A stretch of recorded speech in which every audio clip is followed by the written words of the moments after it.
She leaned back in her chair like she'd already won. Her smirk was sharp, almost rehearsed, as her voice cut through the stale courtroom air. The prenup is ironclad. The judge scribbled something. Her lawyer adjusted his tie with confidence. I said nothing. Instead, I slid the paper across, tapped a single paragraph, and sat back. That's when her lawyer's face drained of color. His lips moved without sound at first. Then he grabbed her wrist and whispered, panic breaking through the facade. "The house, the accounts, what did you do?" I remember when her smile wasn't a weapon. We met at a fundraiser years ago. She lit up the room, polished, magnetic, untouchable. I thought I was lucky she noticed me. Back then, I was building my company brick by brick. She called me her visionary, said she believed in me, said we were a team. I believed her. For years, I carried the weight while she enjoyed the shine. Designer bags, trips she needed for her mental health, nights out with friends I never met. I told myself it was balance. I told myself this is what love looked like. Until the cracks showed. It started with late nights. Business dinners she didn't bother explaining. Texts flipped face down the second I entered the room. A perfume scent that wasn't hers clinging to the passenger seat of her car.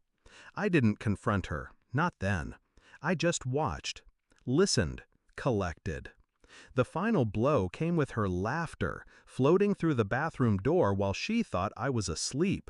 Her voice, playful, low.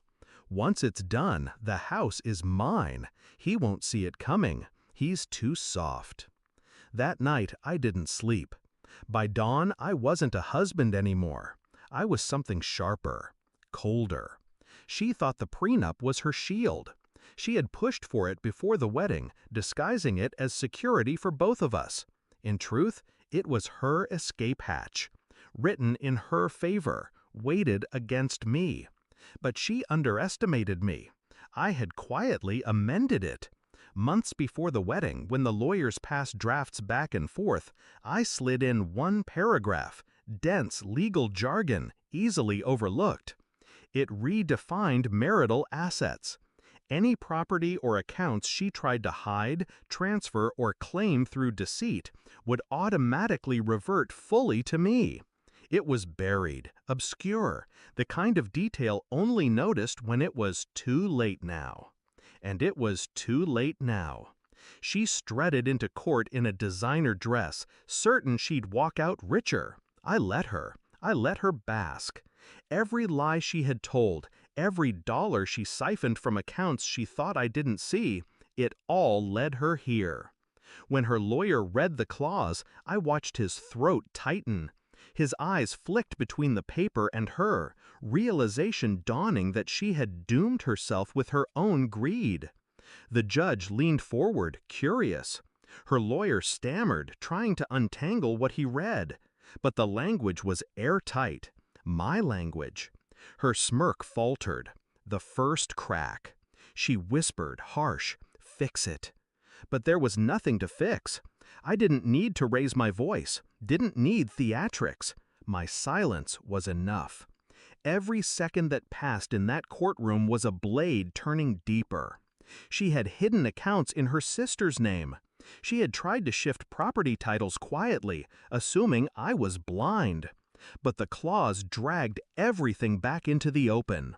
Not just into my possession, but into legal record. Her lawyer's whisper wasn't for her, it was for himself. The house, the accounts, what did you do? She realized then, she had handed me everything. The ruling came swift. The prenup she thought would gut me instead stripped her bare. The house reverted to me.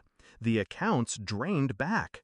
Even the assets she thought invisible were now tied to fraud. She left the courtroom pale, shaking. No smirk, no victory, just silence. I watched her go. I didn't feel joy, not anger, just a final, satisfying calm. She thought betrayal was a game. She forgot I knew how to play. People ask if I regret it. No, she wanted a war. I gave her silence, strategy, and one signature on a page she never bothered to read. She thought she was smarter, stronger, untouchable. But in the end, she taught me my sharpest lesson. Love can be blind, but betrayal makes you see with perfect clarity. And when clarity comes, revenge writes itself in ink that never fades.